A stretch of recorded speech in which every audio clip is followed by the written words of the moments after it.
Discurso sobre a servidão voluntária, Etienne de La Boétie, parte 2. São estes dotados de claro entendimento e espírito clarividente. Não se limitam, como o vulgo, a olhar só para os que têm adiante dos pés. Olham também para trás e para frente. E, estudando bem as coisas passadas, conhecem melhor o futuro e o presente. Além de terem um espírito bem formado, tudo fazem para aperfeiçoá-lo pelo estudo e pelo saber. Esses, ainda quando a liberdade se perdesse por completo e desaparecesse para sempre do mundo, não deixariam de imaginá-la, de senti-la e saborear.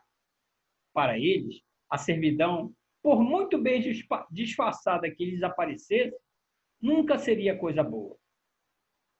O grão-turco teve perfeita consciência de que os livros e as doutrinas, mais do que qualquer outra coisa, dão aos homens a capacidade de se conhecerem e de odiarem a tirania. Sabe-se que nas suas terras não há mais sábios do que os que o que lhe convém a ele. Acontece que o zelo e a dedicação dos que, apesar de tudo, prezam a liberdade, não tem efeito algum, pois, mesmo que sejam em grande número, não se podem conhecer uns aos outros. A tirania subtraiu-lhe todas e qualquer liberdade de agir, de falar e quase de pensar. Tem de guardar só para eles as suas fantasias. Razão tinha Momo para zombar quando censurou o homem forjado por Vulcano, por não lhe ter feito no coração uma janela através da qual pudessem ser vistos os seus pensamentos. É sabido que Brutus e Cássio, ao planejarem a libertação de Roma, ou antes, do mundo inteiro, não quiseram que Cícero, o maior zelador do bem público, entrasse na conspiração. Julgaram que tinha um coração demasiado débil para tal façanha. Confiavam na vontade dele, mas não estavam muito seguros da sua coragem. Quem estuda os efeitos da antiguidade e as velhas crônicas descobrirá que, vendo-se o país mal governado e maltratado, e tomando-se a decisão firme de libertá-lo, poucos ou nenhum deixaram de consegui-lo. Tiveram nisso a ajuda da própria liberdade, ansiosa por renascer. Harmônio, Aristogíton, Trasíbulo, Brutus o Velho, Valério e Dion executaram cabalmente o que valorosamente planejaram. Em casos assim, a sorte quase nunca falta a quem quer o bem. O jovem Brutus e Cássio derrubaram a servidão e repuseram a liberdade, tendo por isso morrido, mas não desonrosamente. Desonroso seria dizer que foi desonrosa a vida ou a morte desses jovens. Tristeza e desgraça foram a ruína da República, que viria a ser enterrada com eles. As conjuras que depois houve contra os imperadores romanos foram todos atos de gente ambiciosa e não devemos lamentar as derrotas que sofreram. Era evidente que não queriam derrubar, mas arruinar a coroa. Pretendiam expulsar o tirano e manter a tirania. Não é para mim desejável que eles tivessem triunfado, e apraz-me que, pelo exemplo, tenham mostrado como não se deve abusar do sagrado nome da liberdade para levar a cabo ruins empreendimentos. Mas voltando ao assunto principal de que me afastei. A primeira razão que leva os homens a servirem de boa mente é o terem nascidos e sido criados na servidão. A esta soma-se outra, que é a de, sob a tirania, os homens se tornarem covardes e afeminados. Nisso concordo com Hipócrates, pai da medicina, que assim afirmou e escreveu num de seus livros intitulado Das Doenças. Este homem tinha o coração no lugar e bem o demonstrou quando o rei quis atraí-lo para junto de si, com muitas dádivas e oferendas. Respondeu-lhe francamente, teria muitos escrúpulos em tratar e curar os bárbaros que queriam matar os gregos e de pôr a sua arte a serviço de um rei que pretendia escravizar a Grécia. A carta que lhe mandou pode ainda hoje ver-se entre as suas outras obras e constituirá para todo sempre uma prova do bom coração e de sua natureza nobre. Com a perda da liberdade, perde-se imediatamente a valentia. As pessoas escravizadas não mostram no combate qualquer ousadia ou intrepidez. Vão para o castigo como que manietadas e entorpecidas, como quem vai cumprir uma obrigação. E não sente arder no coração o fogo da liberdade, que faz desprezar o perigo e dá ganas de comprar com a morte, ao lado dos companheiros, a honra da glória. Entre homens livres, todos disputam invejosamente quem há de ser o primeiro a servir o bem comum. Todos desejam ter o seu quinhão no mal da derrota ou no bem da vitória. Mas as pessoas escravizadas, além desta falta de valor na guerra, perdem também a energia em todo o resto. Têm o coração abatido e mole e não são capazes de grandes ações. Os tiranos sabem e, à vista desse vício, tudo fazem para piorá-lo. Xenofonte, historiador grave e da melhor cepa entre os gregos, em um livro fez Simônides falar com Hierão, rei de Siracusa, sobre as misérias dos tiranos. É um livro eivado de bons costumes e graves argumentos, e, a meu ver, escrito com muita graça. Bom seria que todos os tiranos que já houve pudessem, diante dos olhos e deles se servirem, como de um espelho. Não creio que deixasse de ver nele todas as suas verrugas e não se envergonhasse de todas as suas manchas. Conta no referido tratado o tormento por que passam os tiranos, que, por fazerem mal a todos devem temer.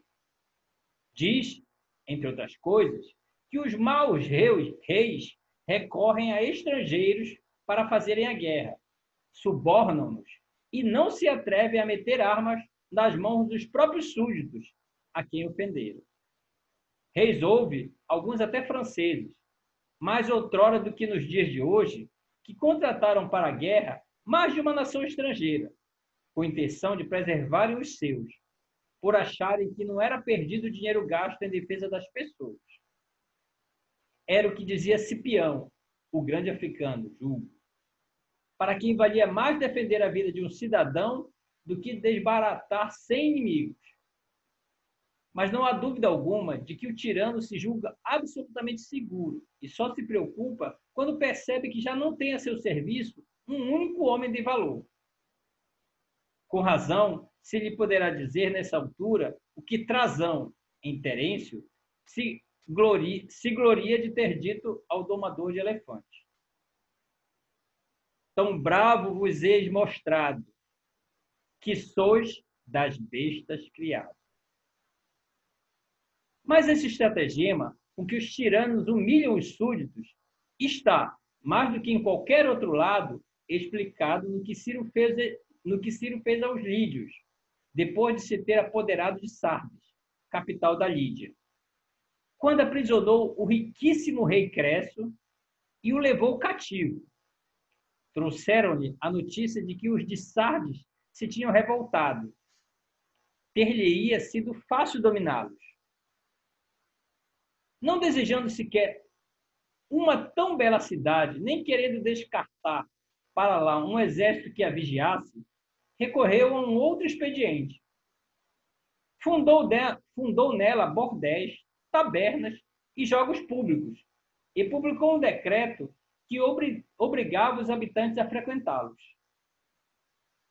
Tão bons resultados teve esta guarnição que foi desnecessário daí em diante levantar a espada contra os lídios. Os desgraçados divertiram-se a inventar toda a caixa de jogos, de tal forma que a palavra latina usada para significar passatempo é a palavra lude, que vem de lide, lídios. Nem todos os tiranos foram tão explícitos no seu desejo de afeminarem os homens, mas o que este ordenou formalmente foi, em grande parte, realizado de forma velada. É muito próprio do julgo, mormente o que pulula nas cidades, desconfiar de quem o estima e ser ingênuo para com aqueles que o enganam. Atrair o pássaro com um apito ou o peixe com a isca do anzol é mais difícil que atrair o povo para a servidão, pois basta passar-lhes junto à boca um engodo insignificante. É espantoso como eles se deixam levar pelas cócegas. Os teatros, os jogos, as farsas, os espetáculos, as feras exóticas, as medalhas, os quadros e outras bugigangas eram para os povos antigos engodos da servidão, preço da liberdade, instrumentos da tirania. Deste meio, desta prática, destes engodos, se serviam os tiranos para manterem os antigos súditos sob o jugo. Os povos, assim ludibriados, achavam bonito estes passatempos, divertiam-se com o vão prazer que lhes passava diante dos olhos e habituavam-se a servir com simplicidade igual, se bem que mais nociva, a das crianças que aprendem a ler, atraída pelas figuras coloridas dos livros iluminados. Os tiranos romanos decretaram também na celebração frequente das decenálias públicas, para as quais atraíam a canalha que põe acima de tudo os prazeres da boca. Nem o mais esclarecido de todos eles trocaria a malga da sopa pela liberdade da República de Platão. Os tiranos ofereciam o quarto de trigo, o cesteiro de vinho e o sestércio. E os vivas ao rei eram então coisa triste de ouvir. Não davam conta, os nécios, de que recuperavam desta forma parte do que era seu, e que não podia o tirano dar-lhes coisa que não lhes tivesse furtado antes. O que hoje ganhava o sestércio, o que se fartava de comer no festim público, louvando a grande liberdade de Tibério e Nero, era no dia seguinte obrigado a entregar os seus haveres à avareza, os filhos da luxúria e o próprio sangue à crueldade daqueles magníficos imperadores, e fazia-o sem dizer palavra, mudo como uma pedra, quedo como um cetro. O povo sempre foi assim. É perante o prazer que honestamente não pode atingir, aberto e dissoluto, e, face ao agravo e à dor que honestamente não deveria sofrer, insensível. Não sei hoje em dia de pessoa alguma que, ao ouvir falar de Nero, não trema só com o nome de tão vil monstro, de tão hedionda e imunda besta. Pode, porém, dizer-se que após a sua morte, viu tanto quanto foi a sua vida. O povo romano ficou com tanta pena por se lembrar dos seus jogos e festins, que pouco faltou para vestir luto. Assim o escreveu Cornélio Tácito, autor das melhores e mais graves, e só pôde estranhar o fato quem não conhece bem o que o povo fez após a morte de Júlio César, que tinha abolido as leis e a liberdade. Achavam que era um homem sem valor, creio, mas louvaram muito a sua humanidade, que afinal foi tão nociva como a crueldade mais selvagem de todos os tiranos. Em boa verdade, a sua peçonhenta doçura serviu só para adoçar a servidão que impôs ao povo romano. Mas depois de morto, o dito povo, que tinha ainda na boca o sabor dos banquetes e a recordação das suas prodigalidades, queimou, para honrá-lo e incinerá-lo, todos os bancos da praça. Edificou-lhe uma coluna, como a um verdadeiro pai do povo, assim rezava a inscrição do capitel, e prestou-lhe mais honraria após a morte do que a qualquer outro homem, à exceção, talvez, dos que o mataram. Os imperadores romanos não deixavam de tomar sempre o título de tribuno do povo, seja porque seu cargo era tido na conta de santo e sagrado, seja porque havia estabelecido para se defenderem do povo e estarem sob o favor do Estado. Deste modo, tinham por certo que o povo lhes daria toda a confiança, tendo em maior consideração o título do que os atos deles. Não procedem melhor hoje em dia os que sempre que cometem eleivosias, incluindo as mais graves, fazem-nas acompanhar de discursos sobre o bem comum e a utilidade pública. Não ignoras, longa, os considerandos de que habitualmente eles costumam lançar mão, mas na maioria das vezes não há habilidade que chegue para cobrir tanto despudor. Os reis assírios, e depois deles os medos, só apareceu em público o mais tarde possível, ao anoitecer, para a população julgar que eles tinham algo de sobre-humano, assim iludindo agentes propensos ao devaneio e amigas de imaginar aquilo que não veem claramente visto. Foi assim que as nações que durante longos anos pertenceram ao Império Sírio se habituaram. Se habituaram com tal mistério a servir e serviam tanto mais quando não sabiam quem era o soberano. E todos o respeitavam e temiam, sem nenhum deles o ter visto. Os primeiros reis do Egito, esses nunca se mostravam em público, sem levarem um ramo ou uma luz na cabeça, e mascaravam-se como saltimbancos, coisa tão estranha de ver que os súditos se enchiam de respeito e veneração por eles. E havia gente tão doida e tão submissa que se prestava a tal comédia em vez de com ela se rir. Faz pena ouvir comentar as artimanhas a que os tiranos de antigamente recorriam para consolidarem em suas tiranias e o modo como das coisas só menos tiravam grande partido. Tinham compreendido ser possível fazer o que quisesse de um povo que se deixava apanhar na rede, por muito frágil que ela fosse. Um povo tão fácil de enganar e submeter que quanto mais deles zombavam, mais se rebaixava. E que direi daquela outra patralha a que os povos antigos sempre deram grande crédito? Acreditaram, de fato, que o dedo grande do pé de Pirro, rei dos epirotas, fazia milagres e curava as doenças do baço.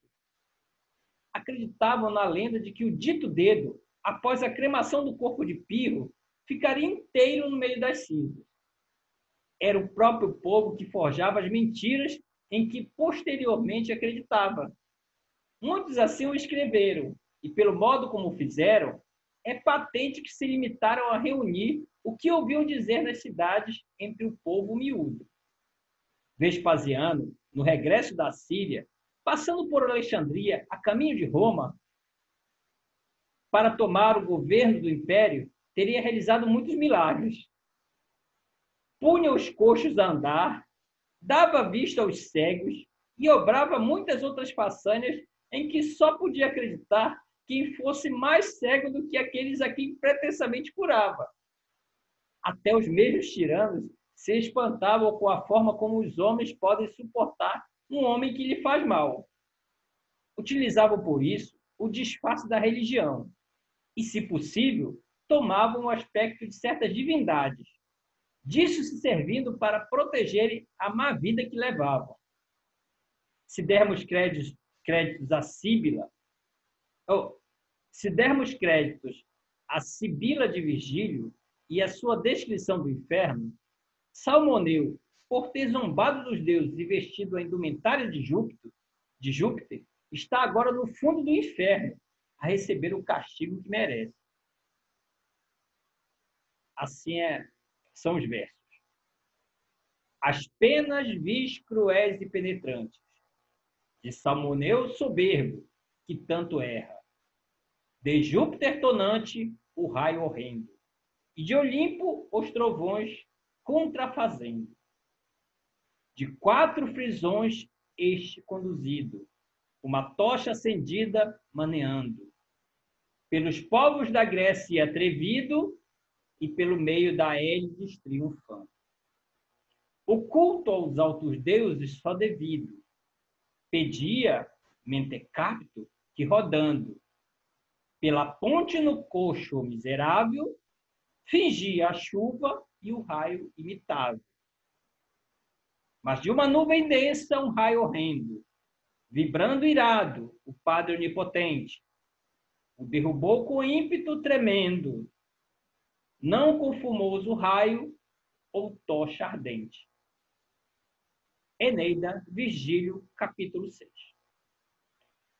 Se este, cujo crime foi fazer de tolo, padece hoje tais tormentos no inferno, é de crer que merece muito pior os que abusaram da religião para fins ruins. Os nossos semearam pela França sapos, flores de lis, a ampola e a ariflama. Pela parte que mais me cabe, não pôr em dúvida que os nossos maiores, e nós não temos razão de queixa, pois sempre tivemos reis bons em tempo de paz, valorosos na guerra, reis que, embora sendo de nascença, parecem ter sido não criados pela natureza, como os outros, mas eleitos por Deus Todo-Poderoso, antes de tomarem nas mãos as rédeas do governo e a guarda do reino. Assim, ainda que assim não fosse, não poria em dúvida a verdade contada pelas nossas histórias, nem as discutiria com vistas a rebaixar a nossa bela nação e desilustrar a nossa poesia francesa, a qual, mais do que remoçada, está hoje completamente renovada graças ao nosso Ronsard, Baïf e Dubelleur, que fizeram evoluir a nossa língua a pontos, ouso asperá-lo, de os gregos e latinos não serem nada superiores, a não ser, quiçá, no direito de antiguidade. E seria de minha parte grande ofensa à nossa métrica, uso de boa mente a palavra que não me desagrada, que, tornada embora por muitos mecânica, tem muita gente capaz de enobrecê-la e de restituí-la à sua honra primitiva. Seria, digo, grande ofensa subtrair-lhe os belos contos do rei Clóvis, nos quais julgo ver despontar fácil e elegantemente a veia de nosso Ronsard e da sua franceada. Presinto o seu alcance, reconheço-lhe a graça e finura do espírito. Tem arte para fazer da oriflama o que os romanos fizeram das ancilas, como diz Virgílio, e os escudos do céu jazendo em terra. Erguerá a nossa ampola tanto quanto os atenienses o cesto de Eritóqueno, Erictono. E as nossas armas serão faladas tanto quanto foi a oliveira, que ainda hoje se encontra na Torre de Minerva. Seria, de fato, ultrajante renegar os nossos livros e desdizer os nossos poetas. Mas voltando ao assunto de que sem querer me afastei. Quem mais do que os tiranos tem conseguido para a sua segurança habituar o povo não só à obediência e à servidão, mas até à devoção. Tudo, pois o que até aqui disse sobre o hábito de as pessoas serem voluntariamente escravas, aplica-se apenas às relações entre os tiranos e a raia miúda e embrutecida. Passarei agora a um ponto que, a meu ver, constitui o segredo e a mola da dominação, o apoio e o alicerce da tirania. Quem pensar que as alabardas dos guardas e das sentinelas protegem o tirano, está, na minha opinião, muito enganado. Usam-nos, creio, mais por formalidade e como espantalho do que por lhes merecerem a confiança. Os arqueiros vedam a entrada no paço aos poucos hábeis, aos que não têm meios, não aos bem armados e aos façanhudos.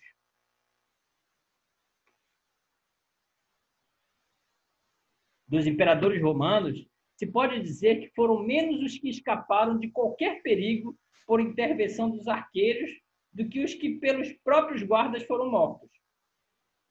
não são as hordas de soldados a cavalo, não são as companhias de soldados peões, não são as armas que defendem o tirano. Parece à primeira vista incrível, mas é a verdade. São sempre 4 ou 5 os que estão no segredo do tirano. São esses 4 ou 5 que sujeitam o povo à servidão. Sempre foi a uma escassa meia dúzia que o tirano deu ouvidos. Foram sempre esses os que lograram aproximar-se dele ou ser por ele convocados, para serem cúmplices das suas crueldades, companheiros dos seus prazeres, alcoviteiros, suas lascívias e com ele beneficiários das rapinas. Tal é a influência dele sobre o caudilho que o povo tem de sofrer não só a maldade dele, como também a deles. Essa meia dúzia tem a seu serviço mais 600 que procedem como eles procedem com o tirano. Abaixo destes 600, há 6.000 devidamente ensinados a quem confiam, ora o governo das províncias, ora a administração do dinheiro, para que eles ocultem as suas avarezas e crueldades, para serem seus executores no momento combinado e praticarem tais malefícios que só a sombra deles podem sobreviver, e não cair sob a alçada da lei e da justiça. E abaixo de todos estes, vem outros.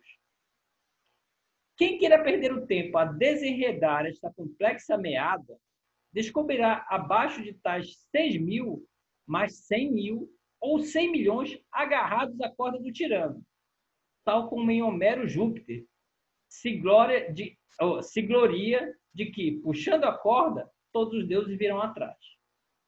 Tal cadeia está na origem do crescimento do Senado no tempo de Júlio, do estabelecimento de novos cargos e das eleições de ofícios, que não são de modo algum uma reforma na justiça, mas novo apoio à tirania. E, pelos favores, ganhos e lucros que os tiranos concedem, chega-se a isto. São quase tantas pessoas a quem a tirania parece proveitosa como as que prezam a liberdade. Dizem os médicos que, havendo no corpo uma parte afetada, é nela que naturalmente se reúnem os humores malignos. Da mesma forma, quando o rei se declara tirano, tudo quanto é mal, a escória do reino, não me refiro aos larápios e outros desorelhados, que no conjunto da república não fazem bem ou mal algum.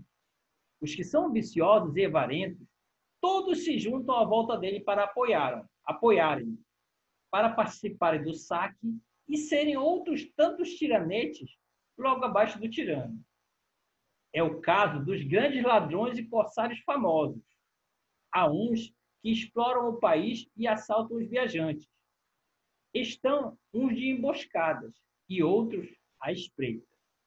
Uns chacinam, outros saqueiam e, havendo muito embora alguns mais proeminentes, uns que são criados e outros chefes de bando. Todos, afinal, se sentem donos, senão do espólio principal, pelo menos da parte dele. Conta-se que os piratas sicilianos não só se juntaram em tão grande número que foi mistério enviar contra eles Pompeu Magno, como também conseguiram estabelecer aliança com algumas belas cidades e grandes praças fortes, em cujos portos ancoravam com toda segurança, no regresso do corso, dando-lhes em recompensa uma parte dos bens que rapinavam. O tirano submete a uns por intermédio dos outros.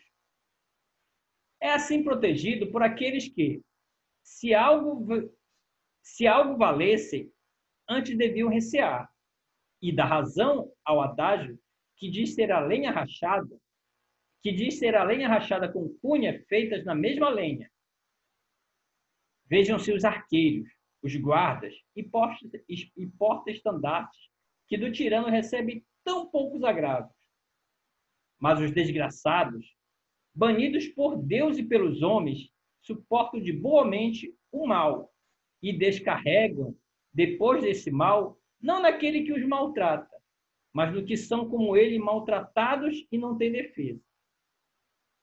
À vista dos que servilmente giram em redor do tirano, a executar as suas tiranias e a oprimir o povo, ficam muitas vezes espantados com a maldade deles e sinto igualmente pena de tanta estupidez. Porque, em boa verdade, o que fazem eles? Ao acercarem-se do tirano, se não afastarem-se da liberdade, darem, por assim dizer, ambas as mãos à servidão e abraçarem a escravatura.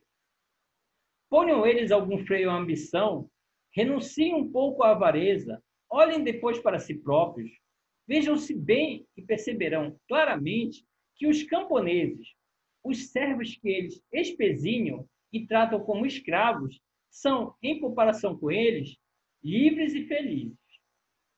O camponês e o artesão, embora servos, limitam-se a fazer o que lhes mandam, e feito isso, ficam quites. Os que giram em volta do tirano e mendigam seus favores, não se poderão limitar a fazer o que ele diz. Tem de pensar o que ele deseja e, muitas vezes, para ele se dar por satisfeito, tem de lhes adivinhar os pensamentos. Não basta que lhe obedeça, tem de lhe fazer todas as vontades, tem de se matar de trabalhar nos negócios dele, de ter os gostos que ele tem, de renunciar à sua própria pessoa e de se despojar do que a natureza lhes deu. Tem de se acautelar com o que dizem, com as mínimas palavras, os mínimos gestos, com o modo como olham. Não tem olhos, nem pés, nem mãos. Tem de consagrar tudo ao trabalho de espiar a vontade e descobrir os pensamentos do tirano. Será isto viver feliz? Será isto a vida? Haverá no mundo coisa mais insuportável do que isto? Não me refiro sequer aos homens bem-nascidos, mas sim a quem tenham o sentido do bem comum ou, para mais não dizer, cara de homem. Haverá condição mais miserável do que viver assim, sem ter nada de seu, sujeitando a outrem a liberdade, o corpo, a vida. Fazem tudo o que fazem para ganharem fortuna. Mas se pudessem ganhar alguma coisa de seu, quando da sua própria pessoa não pode dizer que seja sua, como se fosse possível, na presença do tirano, alguém possuir o que quer que seja, eles fazem tudo para acumularem riquezas e não se lembram de que são eles que lhe dão a força para roubar tudo a todos, não deixando a ninguém nada de seu. Veem que é o ter que mais sujeita os homens à crueldade, que não há para o tirano crime mais digno de morte do que a posse de quaisquer bens, que ele só quer possuir riquezas, que rouba os ricos, que se apresentam diante dele como num matadouro, para que ele os veja bem recheados e ornados e dele tenha inveja. Estes favoritos deveriam lembrar-se menos dos poucos que no convívio com o tirano ganharam fortuna do que dos muitos que, tendo acumulado assim alguns haveres, acabaram por perder os bens e a vida. Bom será pensar que, se alguns poucos ganharam riquezas, pouquíssimos foram os que as conservaram. Percorreram-se as histórias antigas. Pense-se nas de fresca data e se verá claramente quão grande é o número dos que, ganhando as boas graças dos príncipes com falsidades e tendo recorrido à maldade ou abusado da simplicidade deles, acabaram por ser aniquilados pelos mesmos príncipes, os quais, tão facilmente quanto os tinha levado, viram que não podiam conservá-los. Entre o grande número de pessoas que algum dia viveram nas cortes dos maus reis, poucos ou nenhum escaparam de sentir em si a crueldade do tirano, a quem tinham acirrado contra os outros. Tendo mais das vezes enriquecido, à custa da proteção deles, com os despojos dos outros, foram eles que depois enriqueceram os outros com seus próprios despojos. As próprias pessoas de bem, se acaso as há ao redor do tirano e gozam das suas graças, enquanto nelas brilha a virtude e a integridade, que, vistas de perto, até os maus inspiram respeito, essas pessoas de bem não ficarão muito tempo sem perceber o mal que os outros sofrem e aprenderão às suas custas os malefícios da tirania. Sêneca, Burro, Trásias, esse trio de pessoas de bem que tiveram a pouca sorte de viver perto do tirano e a missão de tratar dos seus negócios, foram todos por eles estimados e benquistos. Um deles fora seu preceptor, e tinha como penhor da amizade a educação que lhe dera. Ora, todos eles testemunharam, pela sua morte cruel, quão pouca confiança merecem os tiranos. Que amizade, afinal, pode esperar-se daquele cujo coração é tão duro que odeia o próprio reino que em tudo lhe obedece? Que, por não conseguir fazer-se amar, se empobrece e destrói seu império. Poderá dizer-se que todos os que referi incorreram em grandes desgraças, por terem sido virtuosos, mas olharem também para o resto do séquito do tirano, e veremos que todos quantos obtiveram os seus favores e os mantiveram por maldade, acabaram por não durar muito. Onde se ouviu falar de amor mais dedicado, de afeto mais duradouro? Onde é que já se viu homem mais obstinadamente preso a uma mulher do que ele estava a Pompeia, a quem afinal envenenou? Agripina, mãe de Nero, matara o marido Cláudio para pôr o filho no trono. Fez-lhe todas as vontades, não se poupou a trabalhos para lhe agradar. Ora, foi esse mesmo filho por ela gerado e feito imperador. Foi ele que, depois de muitas vezes, debalde, o tentar, acabou por lhe tirar a vida. E ninguém depois diria que ela não mereceu esse castigo. Mas a opinião geral é que devia tê-lo recebido das mãos de outro, e não daquele que lhe o infligiu. Onde houve já homem mais fácil de manobrar, mais simples, digamos até mais ingênuo do que o imperador Cláudio. Quem se apaixonou algum dia por uma mulher mais do que ele por Messalina? Nem por isso deixou de entregá-la ao carrasco. A simplicidade é uma crueldade de todos os tiranos, tanto que todos ignoram que seja praticar o bem. Mas não sei como, chega sempre o dia em que usam da crueldade para com os que o rodeiam, e a pouca inteligência que possui desperta de imediato.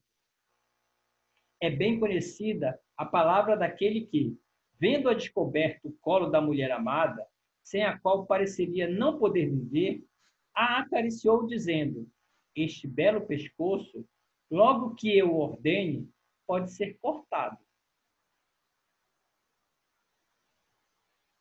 Por isso é que a maior parte dos antigos tiranos eram geralmente mortos pelos seus favoritos, os quais, uma vez conhecida a natureza da tirania, perdiam toda a fé na vontade do tirano e desconfiavam do seu poder.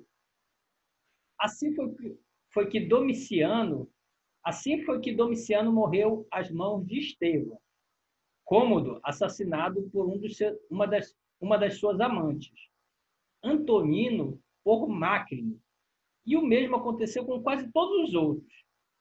A verdade é que o tirano nunca é amado nem ama. A amizade é uma palavra sagrada, é uma coisa santa, e só pode existir entre pessoas de bem. Só se mantém quando há estima mútua. Conserva-se não tanto pelos benefícios, quanto por uma vida de bondade.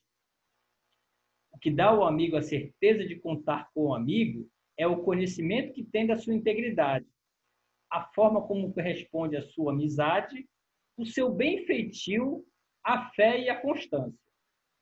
Não cabe amizade onde há crueldade, onde há deslealdade, onde há injustiça. Quando os maus se reúnem, fazem-no para conspirar, não para travarem amizade.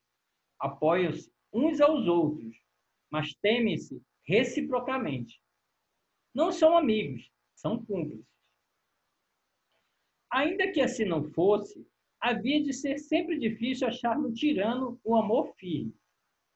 É que, estando ele acima de todos e não tendo companheiros, situa-se para lá de todas as raias da amizade, a qual tem seu alvo na equidade. Não aceita a superioridade, antes quer que todos sejam iguais. Por isso é que entre os ladrões reina a maior desconfiança. No dividir do que roubaram, todos são pares e companheiros. E se não se amam, temem-se pelo menos uns aos outros, e não querem, desunindo-se, tornar-se mais fracos. Quanto aos tiranos, nem os próprios favoritos podem ter confiança nele, pois aprenderam por si que ele pode tudo, e não há direito nem deveres a que esteja obrigado. A sua única lei é a sua vontade. Não é companheiro de ninguém, antes é senhor de todos. Quão digno de piedade, portanto, são aqueles que, perante exemplos tão evidentes, face a um perigo tão iminente, não aprendem com o que os outros já sofreram.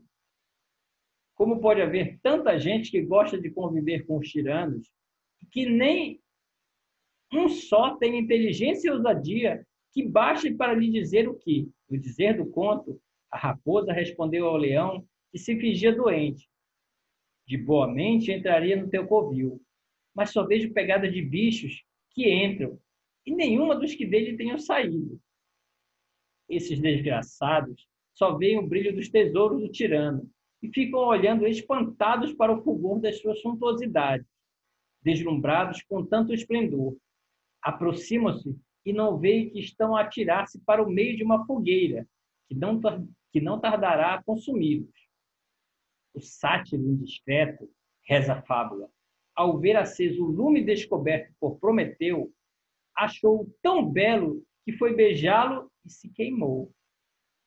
A borboleta que, esperando encontrar algum prazer, se atira ao fogo, vendo-o luzir, acaba por ser vítima de uma outra qualidade que o fogo tem, a de tudo queimar, diz o poeta Lucano. Vamos admitir que os favoritos consigam escapar. Vamos admitir que os favoritos consigam escapar às mãos daqueles a quem servem. Não escaparão do rei que vier depois. Se for bom, tudo fará para pedir contas e repor a justiça. Se for mau e semelhante ao que eles serviram, há de ter os seus favoritos que, evidentemente, além de pretenderem ocupar o lugar dos outros, hão de querer também os bens e as vidas deles. Assim sendo, como pode haver alguém que, no meio de tantos perigos, de tanta insegurança, queira ocupar tão desgraçada posição e servir com tal risco, tão perigo amo? Que tormento, que martírio este! Deus meu! Viver dia e noite a pensar em ser agradável a alguém e, ao mesmo tempo, temê-lo mais do que a qualquer homem. Que tormento estar sempre de olho à espreita, de ouvido à escuta, a espiar de onde virá o golpe, para descobrir embustes, examinando sempre as feições dos companheiros e ver se descobre quem o trai, rindo-se para todos, receando a todos, não tendo inimigo declarado nem amigo certo. Que tormento fazer sempre rosto risonho, tendo o coração transido, não poder mostrar-se contente e não se atrever a ser triste. Aprazível é considerar o que eles ganham com tanto tormento, o que podem esperar dos trabalhos que passam e da mísera vida que levam. O povo gosta de acusar dos males que sofre, não o tirano, mas os que aconselham. Os povos, as nações, toda a gente, incluindo os camponeses e os lavradores, todos sabem os nomes deles e os respectivos vícios. Sobre eles lançam 1000 ultrajes, 1000 vilanias, 1000 maldições. Todas as suas orações e votos são contra eles. Todas as desgraças, todas as pestes, todas as fomes lhes são atribuídas, e se às vezes exteriormente lhes tributam algum respeito, não deixam de amaldiçoá-lo no mais fundo do coração. Tem por eles um horror maior do que tem os animais ferozes. Tal é a honra, tal é a glória que recebem em paga dos serviços que prestam aos povos, os quais nunca se darão por saciados e compensados do que sofreram, ainda que por eles repartissem o corpo em pedaços. Mesmo depois de morrerem, os que ficam tudo farão para que o nome de come-gente lhes seja atribuído e manchado pela tinta de 1000 penas, e a sua reputação desfeita em milhares de livros, e os próprios ossos, a bem dizer, pisado pelos vindouros, que assim castigam, depois de mortos, os que tiveram vida ruim. Aprendamos com estes exemplos. Aprendamos a fazer o bem. Ergamos os olhos para o céu, seja por amor de nossa honra, seja pelo amor da própria virtude. Olhemos para Deus Todo-Poderoso, testemunha certa de nossos atos e justo juiz de nossas faltas. De minha parte, penso, e não me engano, que nada há de mais contrário a um Deus liberal e bondoso do que a tirania a que ele reserva aos tiranos e seus cúmplices um castigo especial. Fim.